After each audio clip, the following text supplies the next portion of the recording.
नेपाली आकाशमा ईश्वरको त्रिचक्र घुमिराखेको छ। अब यहाँहरूले देख्नुहुन्न होला, तर मैले देखेको छु ईश्वर अवतरण भइसक्नु भएको छ र यो सबै यथास्थिति, अहिलेको यथास्थितिलाई अनि ईश्वरमय ढङ्गले परिवर्तन गर्नको लागि, चाहे त्यो सामाजिक हो, राजनीतिक होस्, व्यक्तिगत होस्, अरू सारा सबै यो अवस्थालाई ईश्वरमय ढङ्गले परिवर्तन गर्नको लागि नेपाली आकाशमा ईश्वरको त्रिचक्र घुमिराखेको छ, एकदम माथि घुमिराखेको छ र यसले कन्टिन्युज रूपमा एउटा देवी देवताको शक्ति बढाउने, उनीहरूको उत्थान गर्ने अनि शैतानिक राक्षसहरूलाई मिनिमाइज गर्ने अनि एउटा सङ्कटहरूको निवारण गर्ने। अब यो कलियुगमा के भनेपछि राक्षस शैतानको वृद्धि हुने, सबै समाप्त हुने अनि कलियुगले अनि यो मानवलाई असर पार्ने, सबै कामहरू असर पार्ने, अथवा यहाँ के भनेपछि शैतान राक्षस सबै चोर चन्नल फट्टा अथवा कुनै नैतिक नहुने ईश्वरीय जुन शिक्षा छ, बाबुआमाको नैतिकताको शिक्षा छ, अब एउटा अभिभावकको शिक्षा छ, यो सबै केही नभएर सबै के भने शैतानी रूपबाट जाने र अनि मानवीयलाई नै सङ्कट आउने र यो पृथ्वीमै सङ्कट आउने अवस्था भएको हुनाले अब यो अवस्थालाई कन्ट्रोल गर्नले नै ईश्वर यो बेला अवतरण हुन परेको। विभिन्न ठाउँमा मान्छेले पहिले विभिन्न देवी देवताका अब मठ मन्दिर र शक्तिहरू देवालयहरू बनाए अनि पूजा गरे। अब अहिले पूजा गर्न छोडे, कोही ठाउँ ढुङ्गाका मूर्ति छन्, कोही ठाउँमा मठ मन्दिरमा पनि पूजा गर्न छोडे अनि सबै ती देवी देवताहरू अलपत्र परे।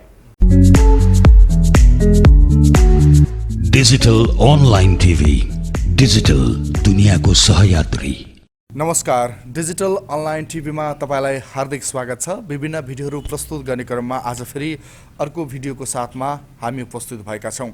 यहाँले विगतको केही समयदेखि हेरिरहनु भएको छ ईश्वरीय बाबा दलबहादुर जीसीको भिडियोहरू, उहाँका कुराहरू, उहाँका बाणीहरू, उहाँका विचारहरू यहाँले सुनिरहनु भएको छ। धेरैलाई आश्चर्य पनि लागिरहेको छ, यस्तो समयमा कसरी ईश्वरको अवतरण हुनसक्छ यो पृथ्वीमा, यो कुरा झुटो हो या यो पत्यारै नलाग्ने, विश्वासै नलाग्ने पनि भनिरहनु भएको छ। तर हामीले उहाँको निवासमै आएर, उहाँको आश्रममै आएर, यो केन्द्रमै आएर जो शक्ति केन्द्र छ कसरी सञ्चालन भइराखेको छ भन्ने कुरा पनि यहाँलाई देखाइरहेका छौँ। शक्ति केन्द्र कस्तो छ भन्ने पनि तपाईँलाई भिडियोमा देखाइराखेका छौँ र हामीले यो भिडियोमा पनि देखाउनेछौँ। आज फेरि उहाँसँग नयाँ भिडियो र नयाँ विषयवस्तुमा म कुराकानी गर्दैछु। हामीलाई भिडियो अन्तिमसम्म हेरेर साथ दिनुहोला। यहाँलाई डिजिटल अनलाइन टिभीमा हार्दिक स्वागत छ। धन्यवाद। यसभन्दा पहिला पनि केही भिडियो बनाइयो। अब तुलसिङजीले नै पशुपतिनाथमा र त्यसपछि यहीँ घरमा पनि बनाएको भिडियो नेटमा गइराखेको छ र यो हामीले बनाएर यो भिडियो सायद मानिसहरूलाई, यहाँहरूलाई, दर्शकहरूलाई केही फरक रूपबाट आश्चर्य लागेको होला र हामीले यहाँ भन्दाखेरि अनि ईश्वरीय वचनको रूपबाट अहिले यो धरतीमा, कलियुगको धरतीमा समयको आवश्यकता र माग अनुसार, युगको आवश्यकता अनुसार ईश्वरको आगमन तथा यो केन्द्रमा ईश्वरको शक्ति अवतरण भएको छ र भन्ने कुरा हामीले जानकारी दिनको लागि हामीले पशुपतिनाथबाट पनि ईश्वरीय यो सन्देशलाई हामी उद्घोष गरेका थियौँ। हजुर, जसरी पशुपतिनाथ जस्तो पवित्र ठाउँमा गएर हैन नेपालीहरूको एउटा आस्थाको धरोहर जस्तो पवित्र ठाउँमा गएर तपाईँले ममा ईश्वरीय शक्ति छ हैन भनेर घोषणा गर्नुभयो। हुन त तपाईँले त्योभन्दा पनि धेरै वर्ष अगाडिदेखि यसरी आफ्नै घरमा एउटा केन्द्र स्थापना गरेर केन्द्रको प्रमुख भएर आफूले चलाइरहनु भएको थियो। मिडियामा आउनु तपाईँ चाहनु भएको थिएन। लामो समय मिडिया भन्दा बाहिर रहेर मिडियामा आउनै नचाहेर अन्तिमतिर तपाईँ अब मिडियामा आउनुपर्छ, ईश्वरीय केन्द्रलाई सबैमा जानकारी गराउनुपर्छ भन्नुभयो। त्यो बिचमा तपाईँ के गरेर बस्नुभयो? धन्यवाद। र यो म पहिले नै भनिसकेको छु कि यस्तो हुँदो रहेछ, यो ईश्वर अवतरण हुनु भन्ने धेरै फरकको कुरा रहेछ, धेरै गाह्रो कुरा रहेछ अनि त्यो पनि मेरो जीवनको एउटा अनुभव नै रह्यो र उसरी यो शक्ति मसँग अब ईश्वरीय शक्ति एउटा सुरुबाट नै बचपनदेखिबाट 18 वर्षमा सिद्धि प्राप्त भएर त्यस पछाडि पनि सधैँ अब यो शिव शक्तिको रूपबाट ब्रह्माण्डीय महाशक्ति बाबाको रूपमा सत्य श्री शक्तिनाथको रूपमा र पछि गएर ईश्वरीय बाबाको रूपबाट यो अवतरण भयो र यो बीचमा शक्ति सिद्धि मुक्ति कृपा मोक्ष र ईश्वरलाई पर्ने आवश्यकताका सबै कुराहरू यो संसारिक अनुभव दुःख सुख आपद विपद कष्ट आदि इत्यादि सबै ईश्वरलाई जे कुराहरूको आवश्यकता छ र जस्तो उहाँको शक्ति प्रतिनिधि हुन जरुरी छ अनि त्यस प्रकारको कुरा र क्षेत्रमा कतिपय मलाई त्यो अनुभवको क्षेत्रमा लानुभयो र मलाई परीक्षणको क्षेत्रमा लानुभयो विभिन्न दुःख अर्चना बाधा अप्ठ्यारो आदि इत्यादि मलाई पर्यो तापनि फेरि मलाई जब एउटा ईश्वर अवतरण हुनको लागि मैले बुझेको कुरा के भने पछाडि भर्खरको युवालाई होइन 60-70 वर्ष भएका अब ईश्वर त बाबा हुन् त्यसकारण एउटा वृद्ध अवस्थामा ईश्वर अवतरण हुनुपर्दो रहेछ र यो ईश्वर अवतरण हुँदा शक्ति सिद्धि मुक्ति कृपा मोक्ष भन्ने जो ईश्वरमा यी सबै शक्ति छ र सबै देवदेवी देवता भगवान कुलपितृहरू ईश्वरकै शक्ति अङ्ग हुन् र यिनीहरूलाई सबैलाई ईश्वरले यो शक्ति दिएका हुन्छन् त्यसकारणले ईश्वर प्रकट हुनको लागि त्यो शक्ति प्रतिनिधिसँग पनि अरू देवदेवी देवताहरू सबैलाई भए जस्तै ईश्वरको एउटा दिव्यता शक्ति सिद्धि मुक्ति कृपा मोक्ष र को सबै दिव्यता प्राप्त भइसके पछाडि अनि जीवन घरायसी जीवनबाट पारिवारिक र सामाजिक जीवनबाट एक प्रकारको मृत्यु चरणमा पुगिसके पछाडि अनि एउटा उमेरको पनि अब 60-70 वर्ष भइसके पछाडि पक्का नै एउटा परिवारको र गाउँ घरको पनि एउटा बाबा हुने नै रूपमा को अवस्थामा यो सबै परिवेश मिलाएर मात्रै ईश्वरको अवतरण हुँदो रहेछ। त्यसकारणले योभन्दा पहिला म अब विभिन्न अनुसन्धानमा रहेँ, ईश्वरका विभिन्न कुराहरूमा रहेँ, ईश्वरका विभिन्न भक्तमा रहेँ, शक्ति सिद्धि मुक्ति कृपा आदि इत्यादि पक्षमा रहेँ, ईश्वरको के उसमा परीक्षणमा रहेँ, ईश्वरलाई जहाँ जहाँ जता जता जरुरी थियो जे कुराहरू थियो त्यो कुराहरू ईश्वरले पुर्याउनु भयो र त्यो क्षेत्रमा मैले काम गरेँ। यस प्रकारले आउँदाखेरि अन्तिममा आउँदाखेरि र अब शक्ति सिद्धि र अन्तिम अवस्थामा अनि एउटा मोक्ष प्राप्त गरिसके पछाडि अब तमा पूर्ण ईश्वर अवतरण भयो, शक्ति अवतरण भयो। म यो संसारमा धरतीमा नेपाली धरतीमा विशेष गरेर अनि यो नास्तिक अनि यहाँ गरेर एउटा शक्तिको ह्रास हुने सबै शैतानी बढ्ने आदि इत्यादि सबै यो एउटा दैवी शक्ति र ईश्वरीय अनि यो अखण्ड भूमिमा अनि यस्तो अवस्था भएको हुनाले सबभन्दा पहिला अब कलियुगको संरक्षणको कलियुगमा रक्षाको लागि मानवीय रक्षाको लागि र यहाँ अनेक प्रकारका परिवर्तन गर्नको लागि एउटा ईश्वरीय रूपमा परिवर्तन चाहे यहाँको सामाजिक होस्, राजनीतिक होस्, आर्थिक होस् अनि यहाँको राष्ट्रको उन्नति विकास आदि इत्यादिलाई अब जुन शैतानिक अवस्थामा छ जस्तो जे छ यो विधि वंशको अवस्था छ र यो ईश्वरलाई पनि सङ्कटको अवस्था आयो र ईश्वरलाई पनि यो गाह्रो अवस्था भएको हुनाले यसलाई सङ्घाल्नको लागि यसलाई परिवर्तन गर्नको लागि र अब यहाँका देवी देवताहरू योभन्दा पहिला सबै कुरा सांसारिक देवी देवतालाई ईश्वरले शिव भगवान शिवलाई यहाँको अधिपति तिमी हौ र सबै तिमीले नै यसलाई कन्ट्रोल गर भनेर जो ईश्वरले भन्नुभएको थियो। अब शिवले पनि भगवान शिवले पनि यो राक्षसी शैतानी बढ्दो यो अवस्थालाई यो बढ्दो सङ्कटलाई पार ल्याउन र यो अवस्थाको उ गर्न नसकेको अवस्थामा अनि यसलाई एउटा शैतान मुक्ति आदि इत्यादि र यसलाई कन्ट्रोल र आफ्नो बसमा राख्न नसकेको अवस्थामा देवदेवी देवता लगायत अनि भगवान शिवले पनि ईश्वरलाई गुहारेको हुनाले र यो कलियुगमा अनि यही अवस्था यही आवश्यकता समयको माग अनुसार अब म यी विभिन्न कुराहरूमा सबैको लागि एउटा ईश्वरीय ढङ्गले परिवर्तन गर्नको लागि सामाजिक परिवर्तन, राजनीतिक परिवर्तन, आर्थिक परिवर्तन, देशको परिवर्तन, मानवको लागि एउटा रक्षा संरक्षण गर्नलाई, दैवी उत्थान गर्नको लागि अनि दैवी जागरण गर्नको लागि अनि शैतानहरूलाई मिनिमाइज गर्नको लागि आदि इत्यादि कुराहरूको लागि एउटा समस्याका लागि तपाईको अवतरण भयो, तपाईलाई अहर्याउनु भयो। जस्तो पशुपतिमा तपाईले अन्तर्वार्ता दिइसके पछाडि तपाईलाई धेरै फोनहरू आए, मलाई पनि धेरैले फोन गर्नुभयो त्यो पशुपतिबाट ईश्वरीय बाबा को हुनुहुन्छ, हामीले कहाँ भेट्न मिल्छ भनेर धेरैले फोन आए। मलाई पनि फोन आयो भने अवश्य तपाईको पनि मैले नम्बर राखेको, तपाईँलाई पनि फोन आयो होला हैन। त्यसपछि कस्ता कस्ता समस्या भएकाले तपाईँलाई फोन गर्नुभयो? हामीले 2-3वटा 4वटा जति भिडियो चाहिँ हामीले प्रस्तुत गरिसकेका छौँ। तपाईँका विचारहरू, समस्याहरू, आज गरेका सेरिफेरीका कुराहरू पनि धेरै जनताले थाहा पाइसक्नु भएको छ। तर जब तपाईँले पशुपतिमा गएर घोषणा गर्नुभयो त्यसपछि मलाई अचम्म लाग्यो। म तपाईँको केन्द्र भिजिट गरेँ। केन्द्र भिजिट गर्दा म पनि अचम्मित परेँ होइन। त्यसपछि धेरैको फोन आउन लाग्यो, मलाई पनि आउन लाग्यो, तपाईँलाई पनि आउन लाग्यो। त्यसपछि के कस्ता समस्याहरू, कस्ता कस्ता समस्या तपाईँले समाधान गर्नुभयो अनि कस्तो प्रतिक्रिया आयो फोनमा तपाईँलाई? धन्यवाद। हो, यो कुराहरूको लागि जस्तो अब कतिपय त्यहाँ गरेर तपाईँको यसो कमेन्टमा नि अनि ईश्वरको के काम हो त, किन अवतरण हुनु परेको त ईश्वर भन्ने जस्ता कुराहरू पनि त्यहाँ मैले देखेँ। अब त्यो पनि उहाँहरूलाई चासो हुनु स्वाभाविक हो।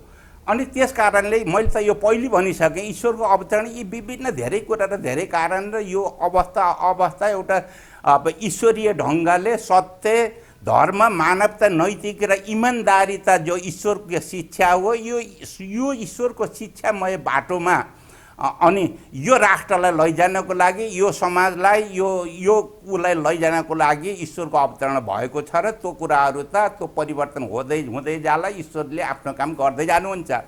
र सबभन्दा पहिला यहाँ मैले यो कुरा भन्दा 2टा कुरा छ र अब ईश्वरको यहाँ आगमन भइसकेको छ र उहाँको शक्ति अवतरण भएको छ। ईश्वरको आगमन पश्चात नेपाली आकाशमा ईश्वरको त्रिचक्र घुमिराखेको छ।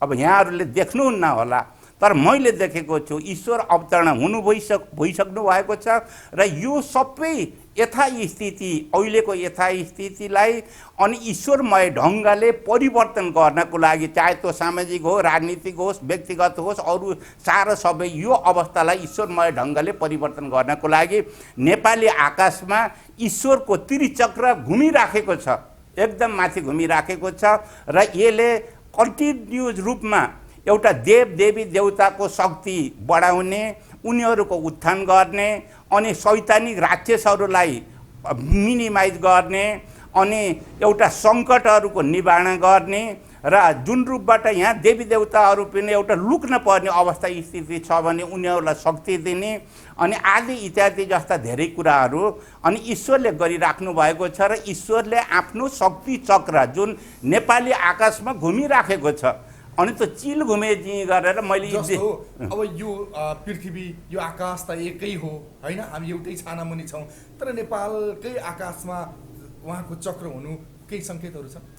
अनि त्यो फरक के रह्यो भने पछाडि संसारको सबभन्दा पहिला नेपाल यस्तो भूमि हो, सबभन्दा उच्च भूमि अनि एउटा ईश्वरीय धर्म र हिन्दू धर्म सबभन्दा पुरानो हो र एउटा प्राकृतिक धर्म र ईश्वरीय धर्महरू र सबै यो शक्तिको स्थल नेपाल भएको हुनाले अनि यो संसारमा सबभन्दा महत्त्वपूर्ण पुण्य भूमि हो, दैवी भूमि हो, ईश्वरीय भूमि हो र जस्तो अब नेपाल समाप्त भयो र नेपाल बिग्रियो भने पछाडि यहाँको दैवी शक्ति बर्बाद भयो, यहाँ राक्षसी शैतानी आदि इत्यादि बन्यो भने पछाडि अन्य संसार र अन्य आसपासका सबै चिजहरू पनि मापिने यसले असर पार्ने भएको हुनाले सबभन्दा पहिला नेपाललाई नै सुधार गर्नको लागि, नेपालबाट यो सुधारको व्यवस्था मिलाउनको लागि हुन त ईश्वर त हिन्दू देवी देवता हिन्दूका मात्रै होइनन् यो भन्नाले कसैले नेपाल हिन्दू राष्ट्र हो र ईश्वर त्यहाँका मात्रै हुन् भन्ने लाग्ला, त्यो होइन। नेपाल एउटा उच्च भूमि, यहाँ एउटा के अरे देवी देवताको देश, अलि धेरै यहाँ आस्थाको भूमि भएको हुनाले र यहाँ नै धेरै अनि नकारात्मक र नेगेटिभ र शैतानको अत्यधिक वृद्धि र अब यहाँ के अरे नास्तिकको अत्यधिक वृद्धि अनि आदि इत्यादि भएको हुनाले अहिले पनि हेर्नु संसारमा विभिन्न ठाउँमा अब कतिपय धर्मका राष्ट्रहरू छन्, अब कतिपय बुद्ध राष्ट्रहरू छन्, तपाईँको कतिपय अनि क्रिस्चियन राष्ट्रहरू छन्, मुसलमान राष्ट्रहरू छन्, सबै राष्ट्रहरूमा त्यहाँ अब त्यस धर्म अनुरूपका पनि राष्ट्रहरू हुने र अनि नेपालमा त्यस्तो धर्मै हुन नपर्ने र धर्मनिरपेक्ष हुने रे भनेर भने पछाडि यो पनि एउटा अनौठो कुरा हो। त्यस कारणले नेपाल जस्तो ठाउँमा अब कुनै शक्ति छैन, धर्म छैन भन्ने कुरा एउटा गलत हो। त्यस्तो प्रकारको यहाँ राजनीति इस्टाब्लिस भयो र यो राजनीतिले सारा दैवी सङ्कट ल्यायो, शैतानिक ल्यायो, के अरे राजनीतिमा पनि सामाजिकमा नि आदि इत्यादिमा र त्यस कारणले यो राष्ट्रको अहिलेको अवस्था दयनीय बनेको र भोलि पनि कुनै सुधार नहुने अवस्था भएको हुनाले सबभन्दा पहिला नेपाली राष्ट्र, नेपालको यो हिमालयको भाग अनि देवी देवताको एउटा उच्च तपोभूमि अनि यो ठाउँमा पहिले यसलाई सुधार गर्दै जानको लागि मेरो अवतरण नेपाली भूमिमा पहिला भएको हो। यो समस्या भयो, एउटा समस्या राजनीतिको कारणले गर्दा धर्म संस्कृति हरेक कुरामा समस्या देखियो नेपालमा। अब यसको समाधान पनि त तपाईँ जस्ता ईश्वरीय बाबाहरूले गरिदिनु पर्यो। धन्यवाद। समस्या मात्रै बताएर त भएन होइन, ईश्वर समाधानले आएका हुन्छन्। जस्तो योभन्दा पहिला यहाँ त तपाईँको अब हेर्ने होला, लामा झाँक्री होलान् अथवा हेर्ने तपाईँको कोही ज्योतिषीहरू होलान्। अब उनीहरूले जब समस्या बताउने हो, मानवलाई ईश्वरले कृपा दिएको हुन्छ, मानव जन्मिन्छ त यसो गरेस् उसो गरेस् भनेर सारा ऊ जन्मने बेला मर्ने बेलासम्मको उसले जो कृपा लिएर आएको हुन्छ। अनि त्यो कृपा ठिक छ कि कृपा बिग्रियो कि उसको भविष्य कस्तो छ जम्मा त्यो भन्ने मात्रै बताउने मात्रै उहाँहरूले हो, समाधान उहाँहरूले गर्न सक्नुहुन्न। त्यसकारण ईश्वर त यस्तो एउटा चिज हो, त्यो सबै देख्ने मात्रै होइन, आफै समाधान पनि आफै गर्नुहुन्छ ईश्वरले। त्यस कारणले देवी देवताहरू राष्ट्रको लागेमा सत्य धर्म मानवता नैतिक इमान्दारिताको बारेमा अनि के भनेपछि यो दैवी संरक्षण व्यक्ति संरक्षण राष्ट्र संरक्षण अनि शैतान मुक्ति यी सबै ठाउँको शैतान मुक्ति अनि एउटा अब ईश्वरीय भूमिका निर्वाह गर्दै अनि तपाईँले सबै राष्ट्रलाई कृपा व्यक्तिलाई कृपा आदि इत्यादि र दैवी शक्ति देवी देवताहरूलाई थप शक्ति आदि इत्यादि दिँदै जो अनि ईश्वरले त्यो काम गर्नुभएको छ र ईश्वर जहाँ जता डुले पनि ईश्वरीय चक्रबाट त्यो उहाँहरूले प्राप्ति गर्नुभएको छ। र एउटा अदृश्य भयो, यो अदृश्य मान्छेले देख्दैन, हामी देख्छौँ, त्यो चक्र घुमिराखेको छ। कारणले होला हजुरले बोलेका कुराहरू मान्छेले पत्याइदिरहेको छैन। अब मान्छेहरूले त देख्नुहुन्न, किन भनेपछि हामीहरूले दैवी दृष्टिले देख्छौँ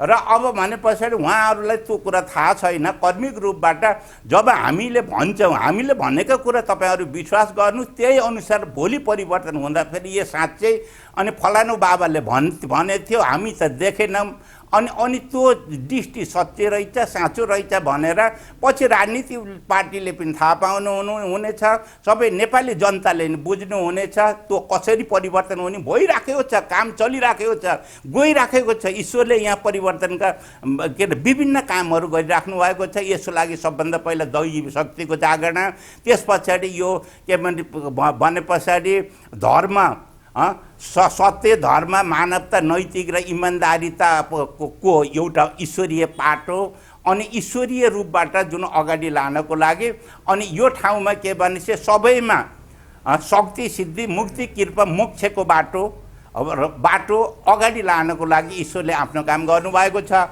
त्यसै प्रकारले ईश्वरले त्यो ठाउँमा एउटा शक्ति चक्र नेपाली आकाशमा शक्ति चक्र घुमाउनु भएको छ र त्यसरी काम गर्नुभएछ भने र यहाँ यो जो ईश्वरीय आसन छ यो ईश्वरीय आसन ईश्वरकै आसन हो। अब कसैले पनि ईश्वर खोज्नको लागि अब वैकुण्ठमा ईश्वर हुनुहुन्छ अनि तपाईले एउटा उद्देश्य त पक्कै राख्नु भयो होला हैन। यसरी स्थापना गर्दा तपाईले केही वर्ष अगाडि यसलाई जसरी तपाईले एउटा केन्द्रको रूपमा स्थापना गर्नुभयो, यहाँबाट मैले धेरै शिक्षा दिन्छु भनेर एउटा उद्देश्य मनमा त थियो होला तपाईको, बिना उद्देश्यको त कुनै पनि स्थापना हुँदैन। तपाईको यो केन्द्रलाई ईश्वरीय बाबा भनेर तपाईले आफूले बताउँदै गर्दा र यो ईश्वरीय केन्द्र भने स्थापना गर्दै गर्दा यसको खास उद्देश्य चाहिँ के थियो?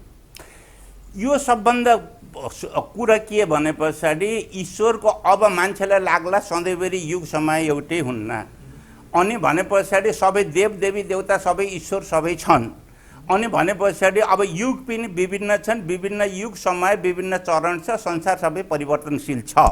त्यसै कारणले अहिले युगको रूपबाट पनि आएर तपाईँको कलियुगमा प्रवेश युग भएको छ र अब यो कलियुगमा के भनेपछि राज्य शैतानको वृद्धि हुने सबै समाप्त हुने अनि कलियुगले अनि यो मानवलाई असर पार्ने सबै कामहरू असर पार्ने अथवा यहाँ के भनेपछि शैतान राज्य सबै चोर चन्नल फट्टा अथवा कुनै नैतिक नहुने ईश्वरीय जुन शिक्षा छ बाबुआमाको नैतिकताको शिक्षा छ अब एउटा अभिभावकको शिक्षा छ यो सबै केही नभएर सबै के भने शैतानी रूपबाट जाने र अनि मानवलाई नै सङ्कट आउने र यो पृथ्वीमै सङ्कट आउने अवस्था भएको हुनाले अब यो अवस्थालाई कन्ट्रोल गर्नले नै ईश्वर यो बेला अवतरण हुन परेको यही सही समय सही टाइम र यो समयको आवश्यकता हो। सही समयमा ईश्वरको भएको छ, अवतरण भएको छ। छ भन्ने तपाईँको तर्क हो। जस्तो मैले अघि भनेको कुराको त्यो मैले पुरै एन्सर पाएन। जस्तो मैले भने पशुपतिमा तपाईँ त्यसरी मिडियामा आइसके पछाडि धेरैले जिज्ञासा राखेर तपाईँलाई फोन गरिसकेपछि तपाईँले फोनबाट अथवा भेटेर समाधान गरेका केही कुराहरू मिडियालाई बताउन मिल्ने के गर्नुभयो? होइन, त्यस पछाडि पनि कतिपय देश विदेशबाट मानिसहरूले फोन गर्नुभयो, यहीँका पनि आउनुभयो, कतिपय ईश्वरसँग सरसल्लाह लिनुभयो र हामीले सारा र सबभन्दा महत्त्वपूर्ण कुरा त मानिस आउन पर्यो, विश्वास गर्न पर्यो, सम्पर्कमा आउन पर्यो। यहाँ धेरै कुराहरू छ यो केन्द्रमा के अरे ईश्वरबाट लिन सक्ने मान्छेले प्राप्त गर्ने। जस्तो यहाँ के भने पछाडि शक्ति, सिद्धि, मुक्ति, कृपा, मोक्ष अन्तर्गत। अब शक्तिभित्रमा तपाईँले भनेर भनेपछि अब के शक्ति प्राप्त चाहिन्छ मनुष्यहरूलाई त्यो सबै यहाँ हुन्छ।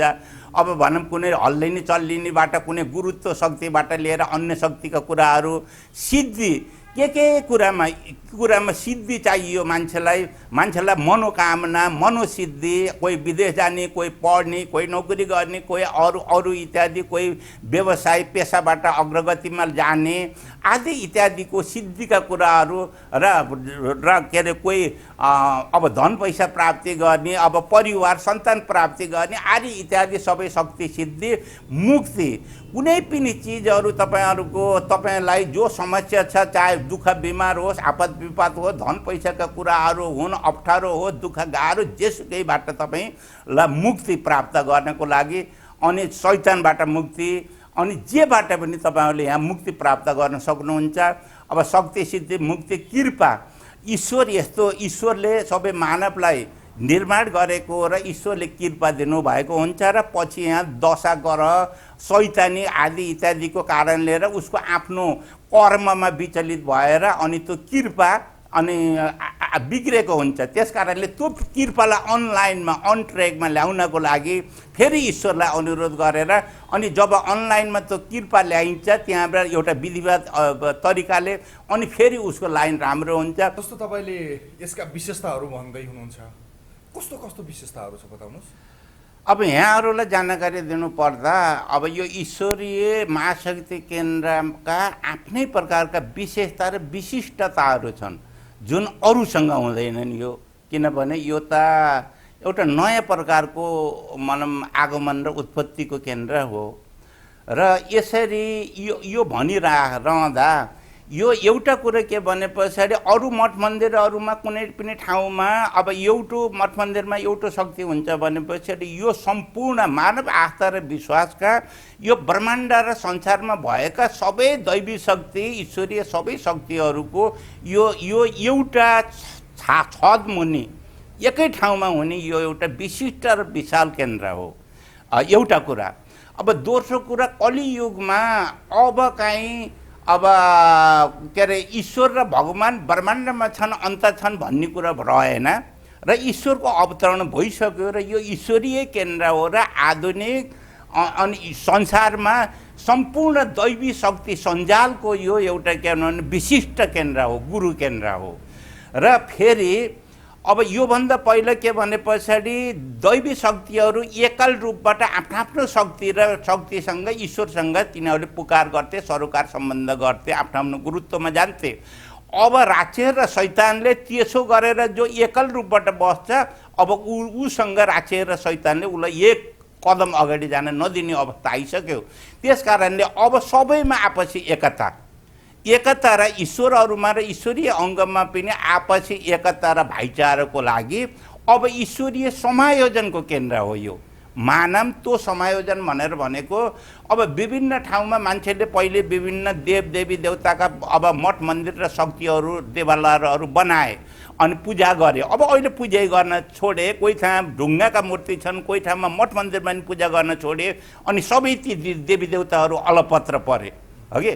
अब भनौँ त्यस कारणले अब तिनलाई समायोजना गर्नु पर्यो।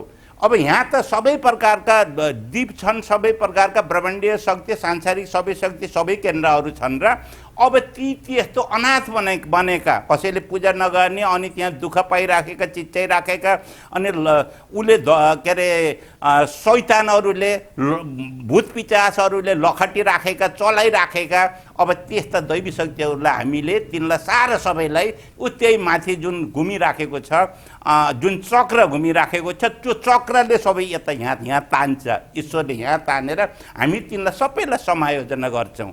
र अर्को कुरा के भने अब उपरान्त कसैले पनि हिजो आफ्नो खुसीले जति पनि मठ मन्दिर आफ्नो प्रकारको शक्ति र देवता राख्यो त्यहाँबाट ईश्वरलाई पुकार गर्यो र लौ चाहिँ त्यहाँ त्यो शक्ति जाऊ भनेर भन्यो अहिले त्यो पूजा गर्ने छोड्यो। त्यस कारणले अब कसैले नयाँ मठ मन्दिर बनाउने छैन ईश्वरको इजाजत बिना, किनभने अब नयाँ चरण सुरु भएको छ। यदि बनाउँछ भने पछाडि अनि एकीकृत दैवी शक्ति केन्द्र सुरु हुनेछ। अब एक मन्दिर अब बन्ने छैन कि किनभने मठ आफ्नो खुसीले मन्दिर बनायो, आफ्नो खुसीले त्यहाँ एउटा गयो एउटा देवताको पूजा गर्यो पाठो काट्यो अनि भोलि उसले त पूजै गर्दैन, मन्दिरको पूजा आज नै नहुने भयो, आज नै नहुने भयो अनि भनेपछि उसको एकछिन त्यो लहर आयो त्यसपछि त्यसलाई फेरि अरूले गर्ने भएनन्। अब मान्छे नास्तिक भयो। त्यस कारणले म अनुरोध के गर्छु ईश्वरको तर्फबाट अनुरोध के गर्छु भने तपाईँहरूले आफ्नो खुसीले अब मठ मन्दिरहरू नबनाउनुहोस्, आफ्नो खुसीले त्यस्ता मठ मन्दिरहरू नबनाउनुहोस् अनि त्यो ठाउँमा ईश्वरले त्यो शक्ति पठाउनु हुने छैन। अब कि त ईश्वरसँग तपाईँहरूलाई बरु तपाईँहरूले अब के गर्नुहोस् भने सबै यही शक्ति समायोजन गर्नको लागि एकीकृत दैवी शक्ति केन्द्र बनाउनुहोस्।